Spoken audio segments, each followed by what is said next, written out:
تو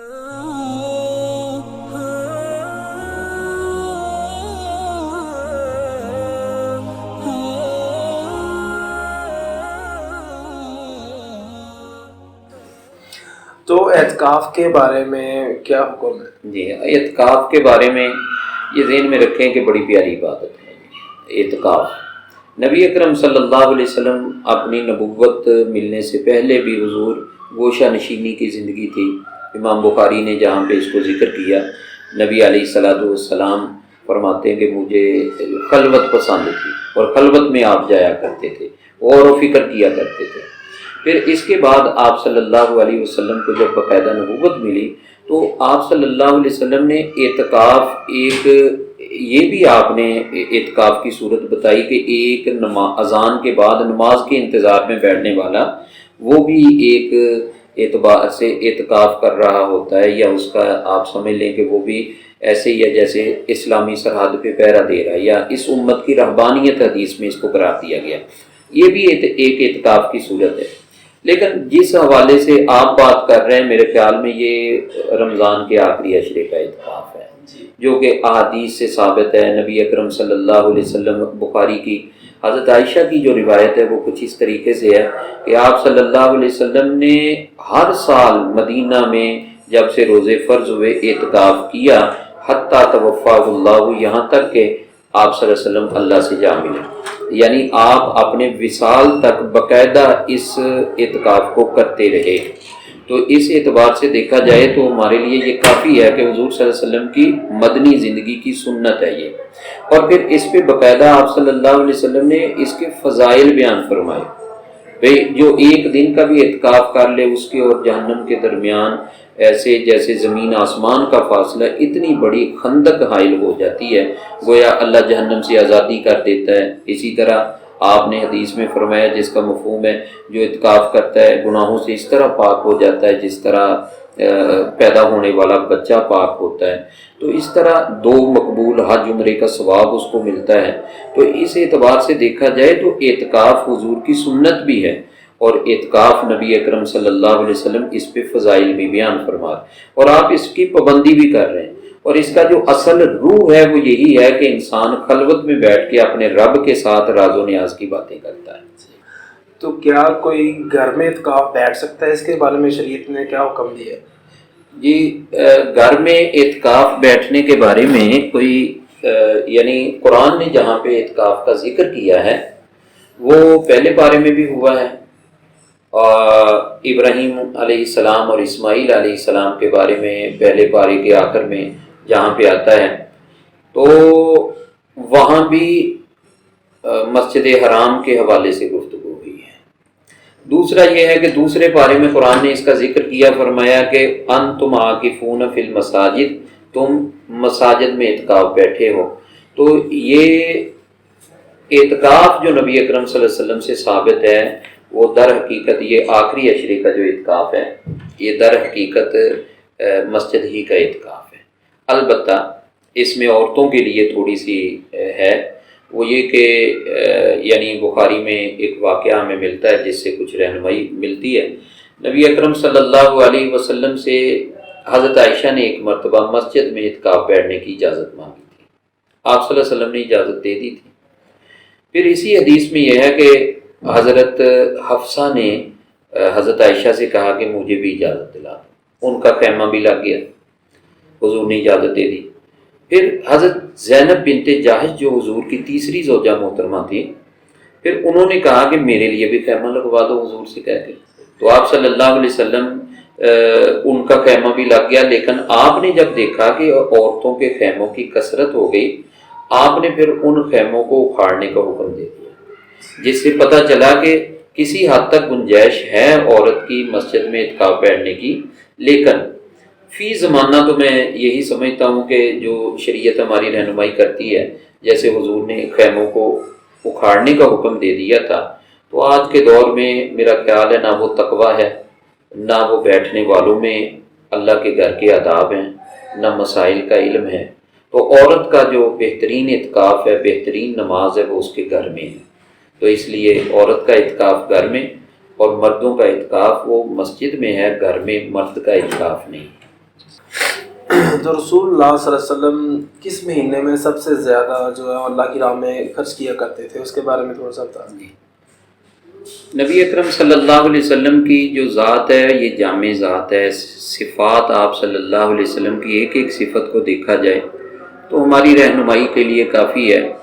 آپ ویسے ہی سخی تھے، سخاوت کو پسند کرتے تھے، سخی کی آپ تعریف کرتے تھے، مگر آقا دو عالم صلی اللہ علیہ وسلم کی یہ سخاوت رمضان کے مہینے میں حضرت عبداللہ ابن عباس بخاری میں روایت کرتے ہیں کہ نبی اکرم صلی اللہ علیہ وسلم کی سخاوت تیز آندھیوں سے زیادہ، ہواؤں سے زیادہ ہو جاتی تھی. یعنی جبریل آپ کے پاس آتے، آپ کے ساتھ قرآن کا دور کرتے، قرآن کا تکرار ہوتا، قرآن کو سنا جاتا، سنایا جاتا، یہ ساری چیزیں تھیں. لیکن اس کے ساتھ ساتھ حضور پاک صلی اللہ علیہ وسلم جس چیز پہ زیادہ زور دیتے تھے وہ سخاوت ہی تھی. لہٰذا اسی کا پھر ایک اگر دیکھا جائے تو وہ اسی سخاوت ہی کی ایک صورت صدقہ فطر بھی ہے جو آپ صلی اللہ علیہ وسلم نے ہماری رہنمائی فرمائی ہے. سر رمضان المبارک میں گھر صاحب ہمیں تھوڑا سا بتائیں، جو رمضان المبارک کا فائدہ اٹھاتے ہوئے ناجائز منافع خوری کرتے ہیں تو ان کے بارے میں شریعت کیا کہتی ہے؟ میرے خیال میں شریعت کیا کہتی ہے، اگر شریعت کا علم ہو تو یہ لوگ ایسا کریں نا. یہ شریعت سے لا علمی کی وجہ سے یہ سب کچھ ہو رہا ہے. باقی ان کے بارے میں ہم کیا کہیں، افسوس ہی کر سکتے ہیں. ایسا اللہ کی رحمتوں کا مہینہ جس کے بارے میں نبی اکرم صلی اللہ علیہ وسلم فرمایا مومن کا رزق بڑھا دیا جاتا ہے، اور یہ اس رزق کو روکنے کی کوشش کرتے ہیں، غریبوں کے لیے تنگی پیدا کرتے ہیں، غریبوں کے لیے مشکلات پیدا کرتے ہیں. تو میرے خیال میں ایسے لوگ وہ ہیں کہ آخرت تو برباد ہوتی ہی ہے، دنیا بھی ان کا کاروبار بھی بے برکتی کا شکار ہو جاتا ہے. یہ غمخواری کا مہینہ ہے، اس میں ایک دوسرے کے ساتھ غمخواری ہونی چاہیے اور ایک دوسرے کے ساتھ مواقعات کا اور ایثار کا جذبہ ہونا چاہیے. لیکن یہاں تو اللہ تعالیٰ معاف فرمائے پہلے سے اس کو وہ کیا کہتے ہیں ذخیرہ روٹی کی جاتی ہے اور کوشش کی جاتی ہے کہ جتنا منافع سارا سال نہیں کما سکے وہ ایک رمضان میں کما لیا جائے. تو ان پہ افسوس ہی کر سکتے ہیں، اور ہمارے پاس کیا ہے، ہدایت کی دعا کر سکتے ہیں. اللہ ہم سب کو ہدایت دے اور اسلام سمجھ کے اس کے مطابق زندگی بسر کرنے کی توفیق عطا فرمائے. اچھا، تو صدقۃ الفطر جو ہے نا وہ کتنا اس دفعہ ہوگا اس کا بتا دیں. میں صدقۃ الفطر کے حوالے سے تھوڑی سی وضاحت کر دوں. ایک تو یہ ہے کہ دیکھیں، یہ رمضان المبارک جیسے ہی ختم ہوتا ہے، رمضان المبارک اختتام کی طرف جاتا ہے. آپ نے پہلے بھی سوال کیا نبی پاک صلی اللہ علیہ وسلم کی سخاوت کے حوالے سے. میں اس کی تھوڑی سی وضاحت کر دوں. صدقہ فطر سمجھ لیں کہ یہ اللہ تعالیٰ نے خود، اللہ کی چاہت ہے کہ میرے مالدار بندے میرے غریب بندوں پہ خرچ کریں.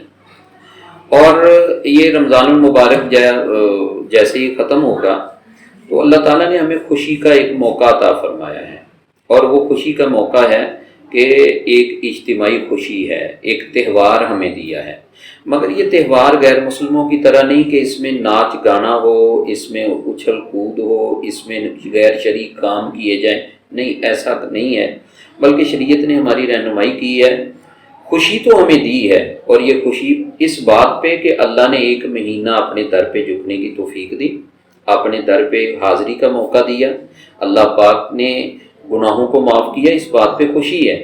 مگر اس خوشی کو منانا ہم نے کس طرح، اس کی دو صورتیں شریعت نے ہمیں بتائی. ایک تو یکم شوال کو سارے اللہ کے حضور حاضر ہو کے اللہ کے ہاں سجدہ شکر بجا لاتے ہیں، جس کو نماز عید کہا جاتا ہے. یہ خوشی کا ایک بہترین طریقہ ہے اور اللہ کی رحمت بندوں کی طرف متوجہ ہوتی ہے. اور اسی کی ایک دوسری صورت ہے، وہ ہے مواقعات، آپس میں پیار محبت کے جذبات. وہ ہے کہ غریب سے غریب بھی بھوکا نہ سوئے، غریب سے غریب بھی اس کے گھر کا چولہا جلنا چاہیے آج. لہذا اس کے لیے پھر نبی اکرم صلی اللہ علیہ وسلم نے اللہ تعالیٰ کے احکامات کے مطابق وہ صدقہ فطر رکھ دیا. اور صدقہ فطر کے بارے میں آپ صلی اللہ علیہ وسلم نے باقاعدہ تاکید فرمائی. حدیث میں یہاں تک آتا ہے مالدار بھی دے، غریب بھی دے، مالک بھی دے، غلام بھی دے، بڑا بھی دے، چھوٹا بھی دے. حضور سے پوچھا گیا یا رسول اللہ غریب کس طرح دے یا غلام کس طرح دے؟ فرمایا اس کا مالک اس کی طرف سے ادا کرے، بڑا چھوٹے کی طرف سے ادا کرے. یعنی اس میں سخاوت کا اظہار کرو، اس میں سخاوت کے جذبات دکھاؤ، غریبوں پہ خرچ کرو اس پہ. اور پھر اس میں یہ آ جاتا ہے کہ صدقہ فطر ہمیں کتنا دینا چاہیے، پھر یہ آ جاتا ہے کس کو دینا چاہیے۔ تو یہ بات ذہن میں رکھے، میں اس پہ دونوں باتوں کی وضاحت کر دوں۔ صدقہ فطر جو ہے یہ چار چیزیں جو حدیث میں آئی ہیں ان کا تو نام آیا ہے، اس میں ایک گندم ہے، دوسرا جو ہے، تیسرا کشمش اور چوتھا کھجور ہے، یہ چار اجناس ہیں۔ ان میں گندم جو ہے وہ احتیاطاً 2 کلو کہہ دی جاتی، 2.25 سیر سے کچھ زائد ہے، اس کو احتیاطاً ہم 2 کلو بول دیتے ہیں۔ اس کے علاوہ جو ہو گئے، ستو جن کو ہم بولتے ہیں، جو ہو گئے، یا اسی طرح کھجور ہے، یا اسی طرح کشمش ہے، یہ گندم کا ڈبل وزن ہوگا، یعنی اگر یہ 2.25 سیر ہے تو وہ 3.5 کلو بن جائے گا، اگر وہ 2 کلو ہے تو یہ 4 کلو بن جائے گا احتیاطاً میں یہ کہہ رہا ہوں ذرا وزن میں۔ تو یہ صدقہ فطر کی ایک مقدار ہے کہ ایک آدمی اگر گندم سے ادا کرے تو وہ کم از کم 2 کلو ادا کرے، وہ گندم ادا کر دے یا 2 کلو گندم کی قیمت غریب کو دے دے۔ لیکن اس میں اس بات کا خیال رکھیں کہ گندم ایک وہ ریٹ ہے جو حکومت اناؤنس کر دیتی ہے، اس کے بعد اس پہ کسی کا کنٹرول ہی نہیں ہے۔ ایک ہے بازار میں کس ریٹ پہ وہ گندم بک رہی ہے، یا وہ اجناس بازار میں کس ریٹ پہ بک رہی ہیں۔ تو سب سے پہلے یہی دیکھنا ہے کہ بازار کا ریٹ کیا ہے۔ اب بازار کے ریٹ کے اعتبار سے مثلاً اگر گندم 60 روپے میں بک رہی ہے یا 65 میں بک رہی ہے تو ظاہر بات ہے 120 سے 130 روپے 2 کلو کے بن جائیں گے، یہ گندم ہے۔ لیکن جو اس کو اب ڈبل 4 کلو کا اس کا آپ کر لیں، اسی طریقے سے کھجور اور کشمش ہے وہ 4 کلو کے اعتبار سے۔ تو صدقہ فطر اس میں جو نبی اکرم صلی اللہ علیہ وسلم نے یا حدیث میں جو چیزیں بیان کی ہیں وہ مختلف کی ہیں، اس میں بھی آپ صلی اللہ علیہ وسلم نے لوگوں کی جو مالی پوزیشن ہے اس کا خیال رکھا ہے۔ اگر کوئی غریب ہے تو غریب بھی ادا کر سکتا ہے، گندم کے اعتبار سے کوئی 100-150 روپیہ اس کے لیے کوئی مشکل نہیں ہے۔ اگر کوئی تھوڑا سا مالدار ہے تو وہ کھجور سے ادا کر سکتا ہے، اگر اور اللہ نے ہمت دی ہے تو وہ اس کو کشمش کے ساتھ ادا کرے۔ تو اس طریقے سے یہ یعنی متوسط طبقے کے لیے بھی حضور کی رہنمائی موجود ہے، غریب کے لیے بھی رہنمائی موجود ہے، اور اسی طرح مالدار کے لیے بھی۔ لیکن ہمارے ہاں صرف وہی ایک گندم کے حساب سے 100 روپیہ دیتے ہیں، یہ میرا خیال ٹھیک نہیں ہے، مالداروں کو اس بارے میں سوچنا چاہیے۔